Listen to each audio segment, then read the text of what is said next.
सीधा आपको लिए चलते हैं काशी वाराणसी। इस वक्त पीएम मोदी जो कि 10:30 बजे पहुंच चुके हैं। कार्यकर्ताओं में उत्साह भरने के लिए आज लंच भी उन्हें करना है। पीएम मोदी इस वक्त बनारस लाइव।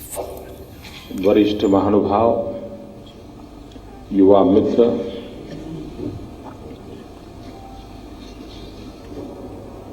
आज यहां 3 अवसर एक साथ मुझे सद्भाग्य मिला है। एक तो सांस्कृतिक महोत्सव चल रहा है, तो कला जगत के द्वारा ये मनुष्य रोबोट न बन जाए, इसके लिए भारी जहमत की जा रही है। तो चिंता सता रही है कि विज्ञान और टेक्नोलॉजी मानव को अगर कला से दूर कर दें, सांस्कृतिक विरासत से दूर कर दें, तो देर नहीं लगेगी उसको रोबोट बनने में। और इंसान को रोबोट बनने से बचाने के लिए कला जीवन का हिस्सा होनी चाहिए और कला निरंतर पुरस्कृत होनी चाहिए, अविरत पुरस्कृत होनी चाहिए। हर पीढ़ी दर पीढ़ी इसमें कुछ न कुछ जुड़ते रहना चाहिए और जुड़ना भी वो हो जो आगे के रास्ते भी खोलने वाला हो।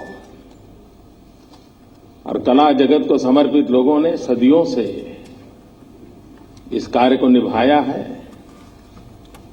आज यहां चाणक्य नाट्य का भी मंचन होने जा रहा है। मोटा मोटा मुझे याद है, शायद मैं गलती करता हूं कि कलाकार उसको ठीक कर लेंगे। शायद ये उनका 1001वां मंचन है यहां पर।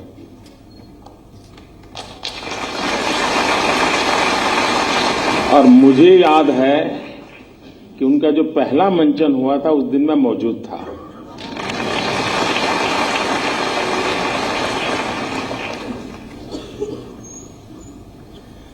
राजनीतिक विचारधाराएं कितनी आई कितनी गई, आर्थिक चिंतन कितने ही आए कितने ही गए, लेकिन एक चाणक्य है जो आज भी अजरा अमर है।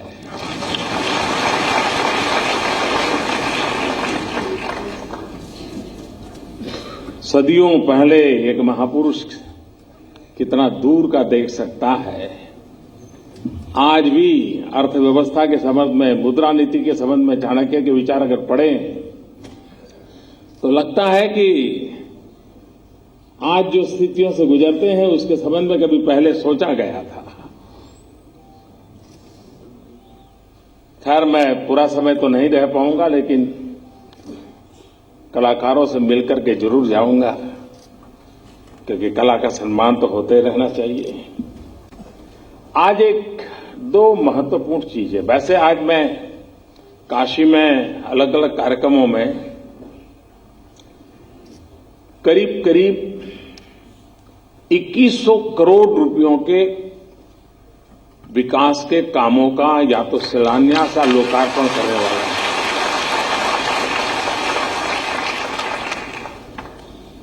आज यहां बीएचयू में जिसका शिलान्यास हो रहा है, बहुत कम लोगों को कल्पना होगी कि इससे आने वाले दिनों में कितनी बड़ी सेवा होने वाली है। हमारे देश में जब भी कैंसर की चर्चा होती है तो मुंबई के टाटा रिसर्च इंस्टीट्यूट तरफ ध्यान जाता है। भारत सरकार के द्वारा योगदान से वो इंस्टीट्यूट चलती है और उसमें जो लोग आते हैं, मरीज आते हैं, अधिकतम मरीज उत्तर भारत से आते हैं, उत्तर प्रदेश से आते हैं, उसमें भी पूर्वी उत्तर प्रदेश से आते हैं। और हम जानते हैं मुंबई में किस प्रकार से यहां का गरीब व्यक्ति, गांव का व्यक्ति जाएगा, क्या करेगा।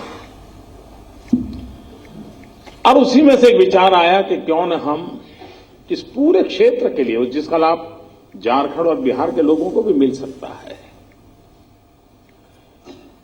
उसी स्तर का एक अंतर्राष्ट्रीय स्तर का कैंसर रिसर्च इंस्टीट्यूट बनाए, जिससे यहां के मरीजों को सेवा उपलब्ध हो, रिसर्च का भी काम हो और भारत सरकार इसकी देखभाल करे, ताकि टाटा इंस्टीट्यूट जैसा चलता है उसी लेवल का, एक इंटरनेशनल लेवल का ये इंस्टीट्यूट निर्माण हो। आज उसका शिलान्यास अभी हुआ। कभी करीब अभी अंदाज है 600 करोड़ रुपया, लेकिन हो सकता है उसको हमारे देश में 600 से 1000 होने में देर नहीं लगती है, लेकिन लागत के कारण कभी काम रुकेगा नहीं। मैं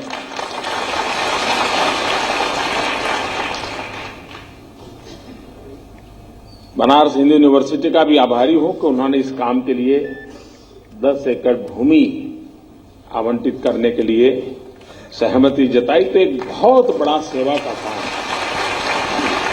इससे होगा।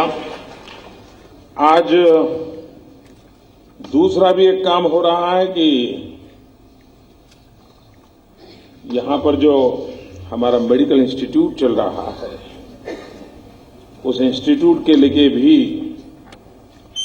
शताब्दी सुपर स्पेशलिटी संकुल का भी शिलान्यास हुआ है।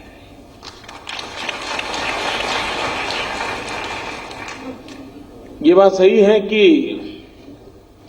एक जमाना था जब गांव में एक वैद्यराज हुआ करते थे, लेकिन गांव पूरा स्वस्थ होता था। वक्त ऐसा बदलता चला कि अब आंख वाला डॉक्टर अलग चाहिए, कान वाला अलग चाहिए, पैर वाला अलग चाहिए, हृदय वाला अलग चाहिए। कभी वो भी दिन आएगा कि बाएं हाथ वाला अलग होगा, दाहिने हाथ वाला अलग होगा।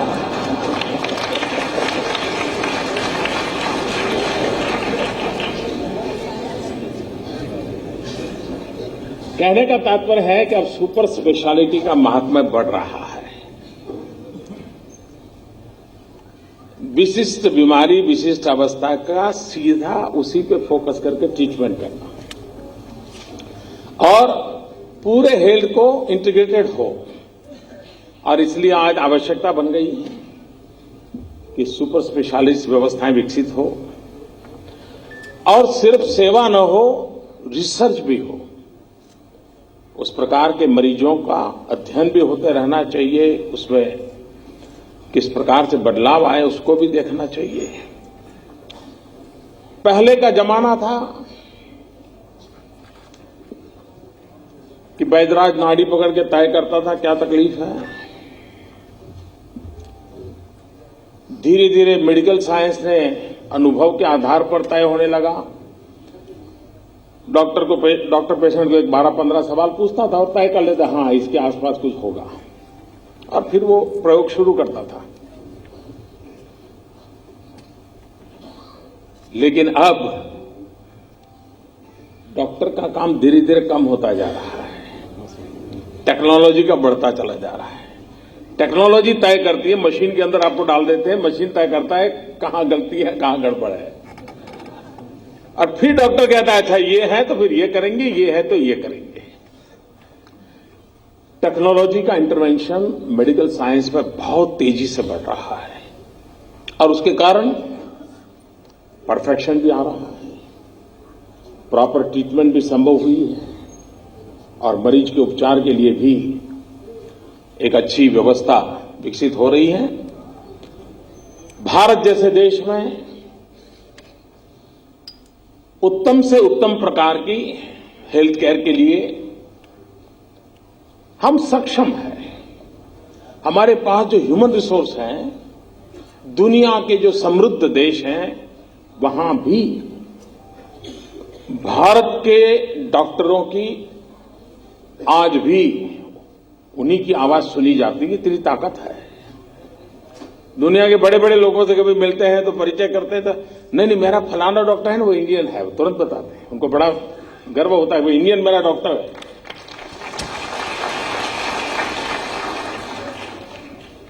और इसलिए हमारे पास ह्यूमन रिसोर्स कैपेबिलिटी जिसको कहें बहुत है, लेकिन हमें गरीब से गरीब व्यक्ति को सस्ते से सस्ती और सही दवाएं कैसे उपलब्ध हो, इस दिशा में हम बहुत आग्रहपूर्वक काम कर रहे हैं। हेल्थ इंश्योरेंस से लेकर के हेल्थ एश्योरेंस पर हम बल दे रहे हैं। स्वच्छता अभियान हो तो भी वो अल्टीमेटली हेल्थ की ही केयर करने के लिए उपकारक होता है। तो ऐसे अनेक विषयों को लेकर के जेनरिक मेडिसिन, दवाइयां सस्ते में मिले और सही मिले, सही समय पर मिले, और इसलिए जन औषधि भंडार बहुत बड़ी मात्रा में उसका भी काम चल रहा है। तो ये जो दोनों प्रकल्प है वो एक प्रकार से गरीब की भलाई के लिए है। और मुझे आज महामना जी की स्मृति में इस काम को करने का अवसर मिला है, ये मैं अपना सौभाग्य मानता हूं। आप देखते होंगे इन दिनों देश का एक बहुत बड़ा सफाई अभियान चल रहा है।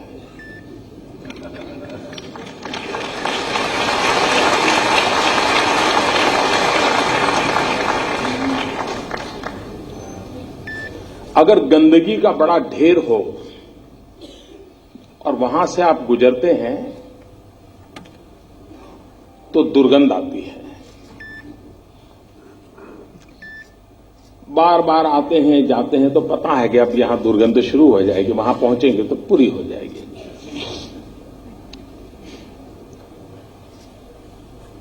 और एक सीमा में दुर्गंध महसूस होती है, उससे ज्यादा फिर महसूस नहीं होती है। लेकिन जब उस ढेर की सफाई शुरू करते हैं तो गंध इतनी ज्यादा महसूस होती है कि वहां से गुजरना मुश्किल हो जाता है।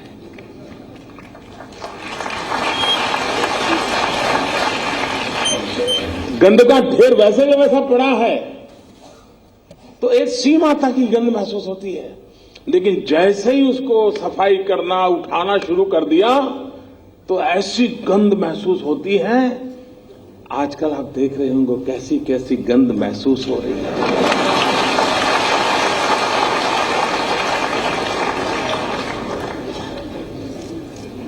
लेकिन एक बार ढेर साफ हो जाए तो फिर मन करता नहीं, यार ये तो जगह इतनी अच्छी बगीचा बनाया जा सकता है।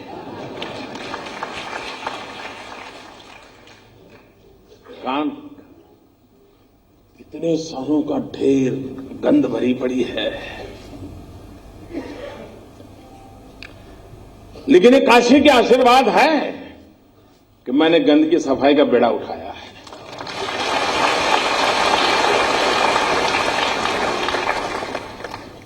भोले बाबा की धरती के आशीर्वाद में भी तो ताकत होती है।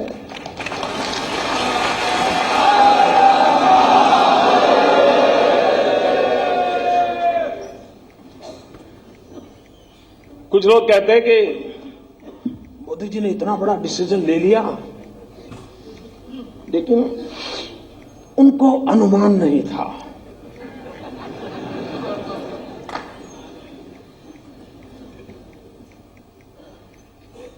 ये बात सही है कि बहुत सी चीजों का मैंने अनुमान किया था, लेकिन एक चीज का अनुमान करने में विफल हो गया।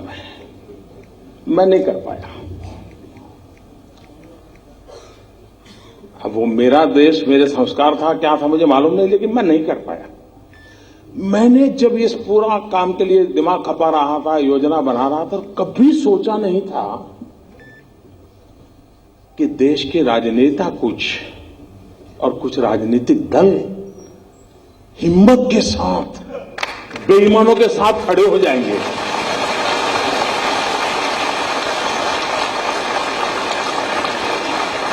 ये मैंने हिसाब नहीं लगाया था जी।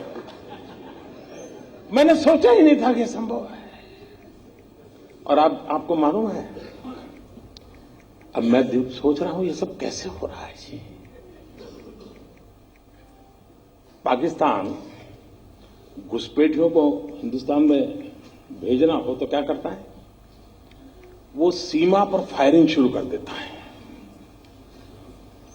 तो फिर हमारी फौज भी बिजी हो जाती है उसके साथ, तो इधर उधर चलती रहती है आमने सामने, और लपक करके वो घुस जाते हैं।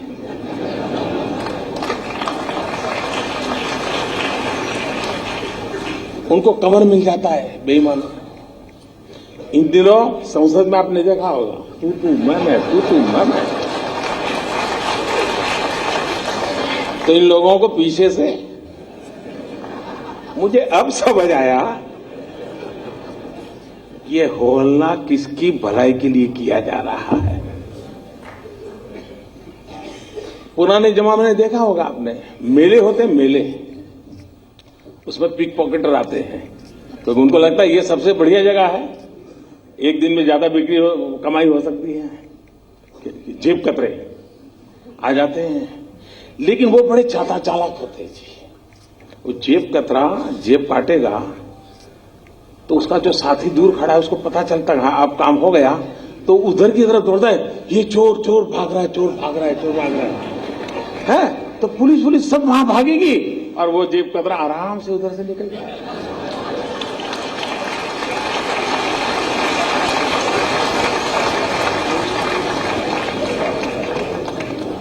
बेईमानों को बचाने के लिए, बेईमानों को रास्ता दिखाने के लिए न जाने कैसी कैसी तरकीब अपनाई जा रही है जी।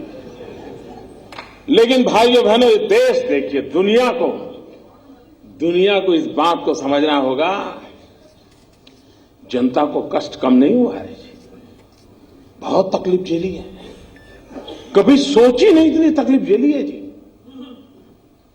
उसके बावजूद भी ईमानदारी के रास्ते पर देश चलता है, तो कष्ट झेलने के लिए तैयार हो रहा है। 6-6, 8-8 घंटे कतार में खड़ा रहता है। इतनी तकलीफ के बावजूद भी जब मुंह में उंगली डाल करके पूछा जाता है, फिर आखिर में कहता है नहीं, लेकिन किया तो अच्छा है।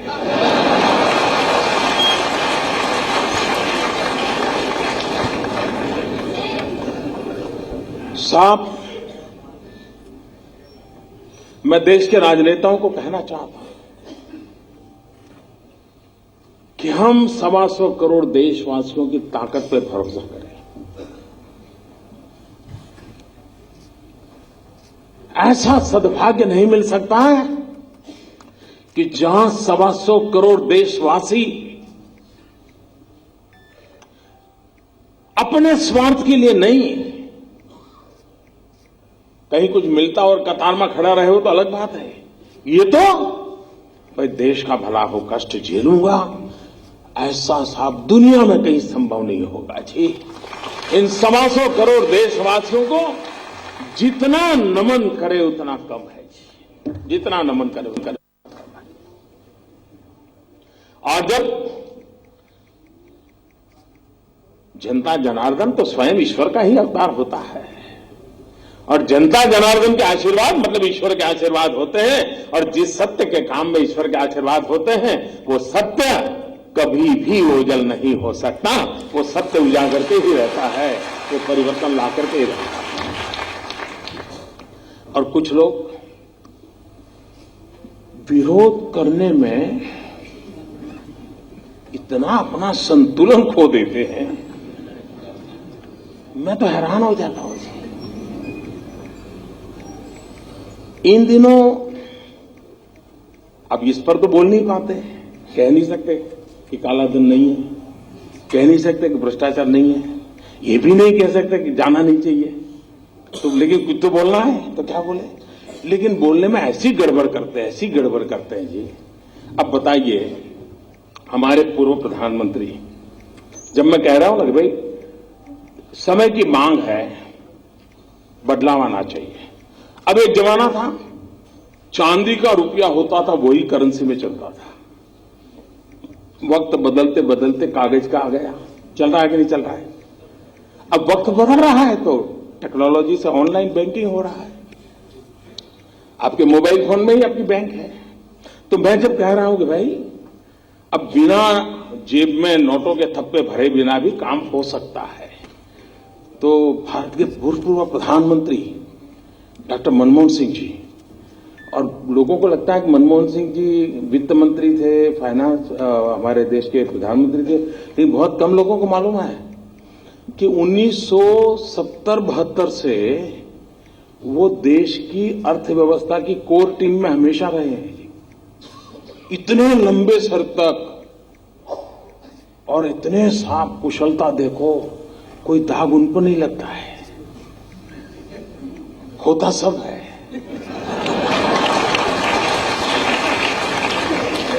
उन्होंने अभी ऐसा कहा, जब मैं कैशलेस की बात करता हूं, उन्होंने कहा कि जिस देश में 50% लोग गरीब हो वहां ये टेक्नोलॉजी वगैरह कैसे हो सकता है। अब मुझे बताओ भाई, ये वो अपना रिपोर्ट कार्ड दे रहे हैं कि मेरा दे रहे हैं?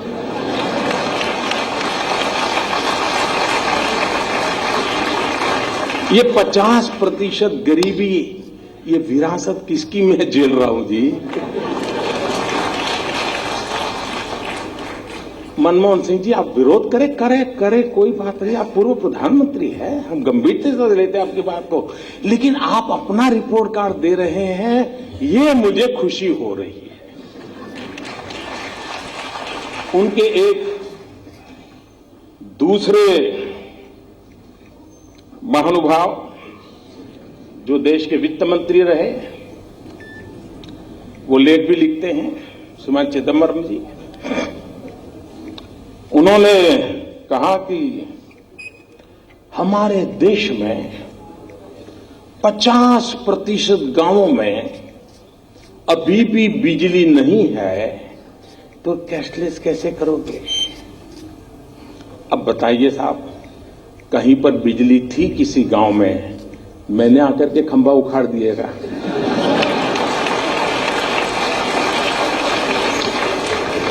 क्या मैंने आकर के तार काट दिया क्या?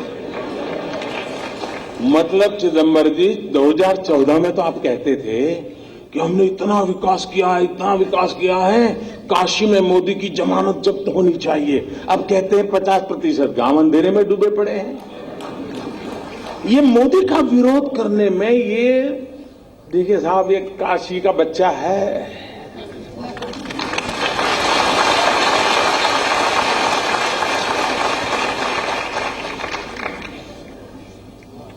काशी की जनता ने मुझे पाला, पोषा, और इसलिए इस पवित्र धरती का आशीर्वाद है कि इधर से हो उधर से हो, तुमसे सच निकलवा के ही रहेगा।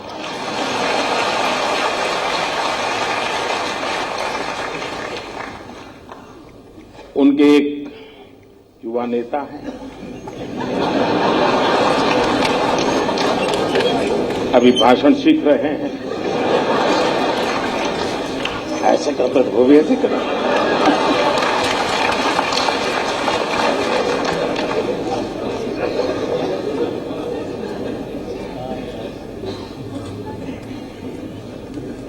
जब से उन्होंने बोलना सीखा है और बोलना शुरू किया है, मेरी खुशी का कोई पार नहीं है।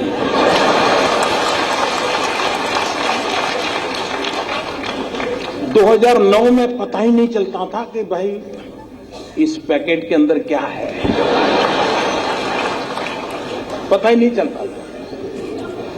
अब पता चल रहा है कि भाई ये है, ये नहीं है।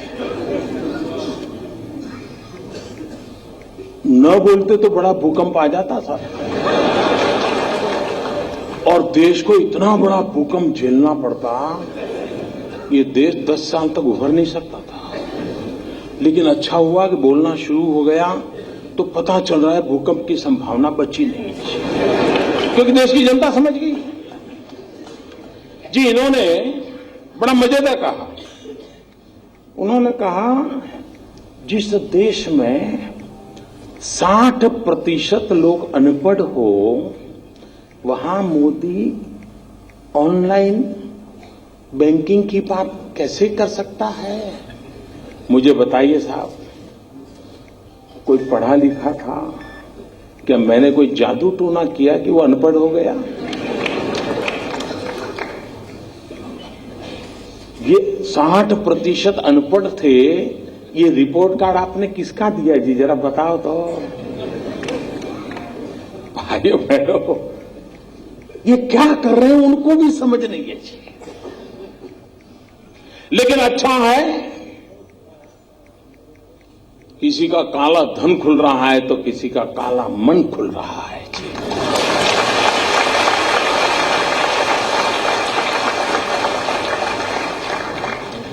लेकिन देश साफ सुथरा होकर के, स्वच्छ होकर के,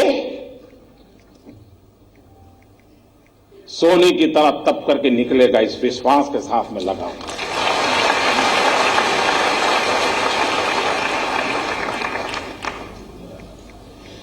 मैं यूनिवर्सिटी के कैंपस में आया हूं, पढ़े लिखे लोग हैं, मेरा आपसे आग्रह है, मेरी बीएचयू के सभी नौजवानों से आग्रह है, जो इस सभागृह में होंगे, जो बाहर होंगे, सबसे आग्रह है, और भूतपूर्व विद्यार्थियों से भी आग्रह है मेरा।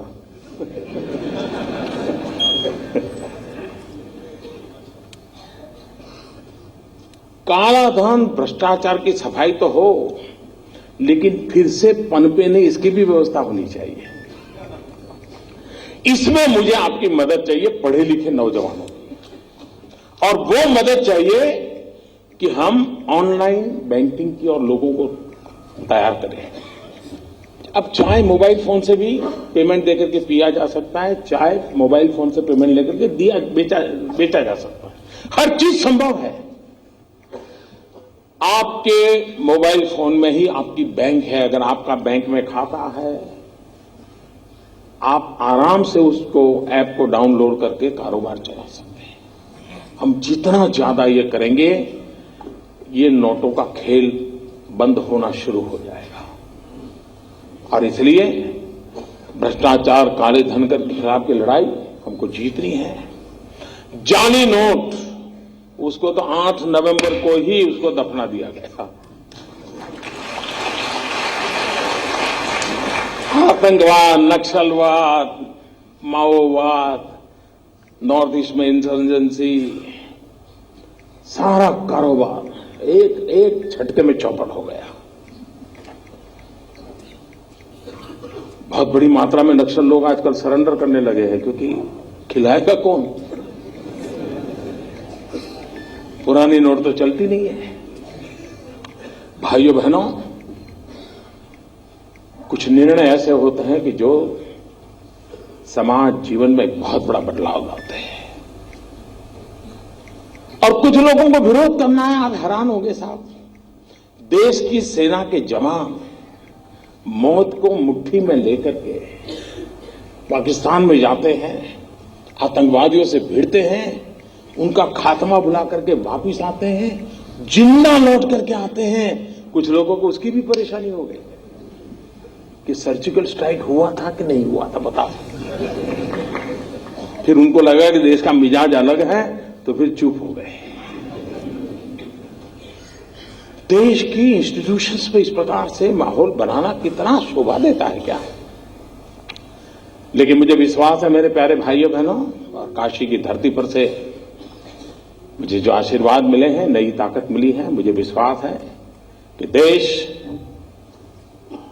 जिन इरादों को लेकर के हमारा साथ दे रहा है, उन इरादों को पूरा करने में हम कोई कसर नहीं छोड़ेंगे। बहुत बहुत धन्यवाद।